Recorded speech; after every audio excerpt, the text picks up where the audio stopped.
información que estábamos trabajando sobre el movimiento ondulatorio, vamos a hablar de las dos leyes y un principio que existe en este movimiento ondulatorio. Una de las primeras leyes es la ley de la reflexión. Gracias. ¿Qué me dice? Que ya incluso la clase pasada les ha dado a entender algo de eso. Que el ángulo con que incide una onda, con ese mismo ángulo, se refleja. ¿Sí? O sea que la medida del ángulo incidente es igual a la medida del ángulo reflejado. Básicamente eso es lo que me dice una de las primeras leyes del movimiento ondulatorio. La segunda ley me dice lo siguiente, que la razón existente entre el seno del ángulo de incidencia y el seno del ángulo reflejado es igual a la velocidad de propagación de las ondas en el primer medio, o a la razón existente entre la velocidad de propagación de las ondas del primer medio y el segundo medio.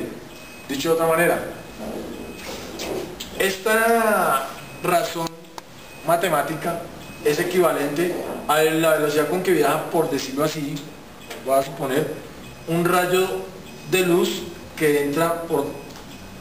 Esta razón matemática es equivalente a la velocidad con que viaja, por decirlo así, voy a suponer, un rayo de luz que entra digamos en agua, ¿sí? Entonces, una cosa es como viaja en el aire y otra cosa es como viaja en el otro medio, o sea, en el agua. Entonces, obviamente cambia su ángulo de inclinación, porque se refracta la onda como tal, pero se cumple con esta condición, que el seno del ángulo incidente, la razón existente entre el seno del ángulo incidente y el seno del ángulo refractado es equivalente a la velocidad, digamos en este caso, de la luz en el primer medio y la velocidad de la luz como onda en el segundo medio, ¿sí? Eso me dice que la segunda ley, o la ley de la refracción de las ondas, ¿sí? Y hay un principio que se conoce con el nombre del principio de Huygens, ¿sí?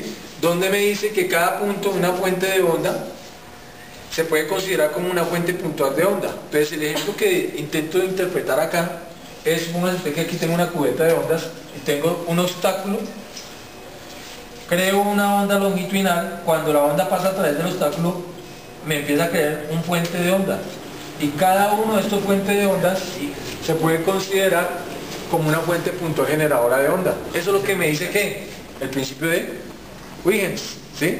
Que cada fuente de onda se puede considerar como una fuente puntual generadora de ondas. O sea, esa primera se conoce como la fuente generadora, pero cada una de ellas que se va creando también la podríamos considerar desde ese punto de vista según el principio de Huygens. O sea, cada fuente de onda me genera una fuente de onda, ¿sí? Habiendo hablado de ese tema, vamos a hablar de cuál es la velocidad de propagación de las ondas y de qué depende, ¿sí?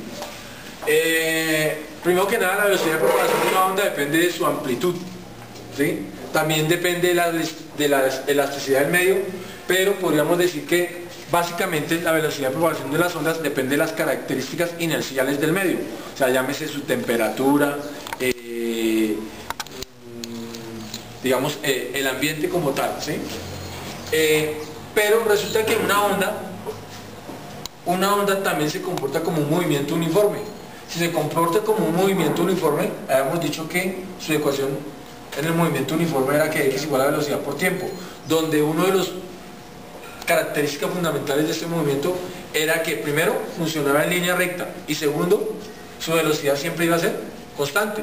Entonces, si yo analizo esa situación, puedo calcular la velocidad de propagación de una onda partiendo de un movimiento uniforme y despejando de esa ecuación. Entonces, este que está multiplicando pasa a ir y me encuentro que la velocidad de propagación la puedo ya tener en cuenta el espacio sobre el tiempo que tarde la onda en trasladarse. ¿Listo?